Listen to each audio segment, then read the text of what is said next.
Right ఇక వివరాలు చూద్దాం. కాక్రోచ్ జనతా పార్టీ సీజేపీ వ్యవస్థాపకుడు అభిజిత్ దిప్కేను ఢిల్లీ పోలీసులు అదుపులోనికి తీసుకున్నారని ఆ పార్టీ ఆరోపిస్తోంది. నిరవధిక నిరాహార దీక్ష విరమించిన వెంటనే ఈ అరెస్టు జరిగిందని సీజేపీ చెబుతోంది.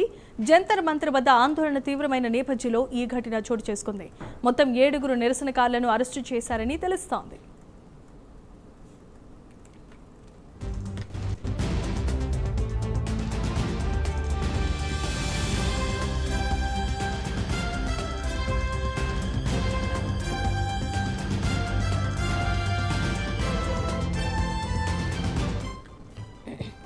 రైట్ ఇక మనం విజువల్స్ లో చూడొచ్చు.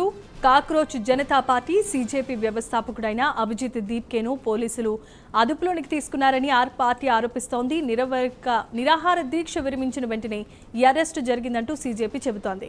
జంతర్ మంతర్ వద్ద ఆందోళన తీవ్రతరమైన ఈ నేపథ్యంలో ఈ ఘటన చోటు చేసుకుంది.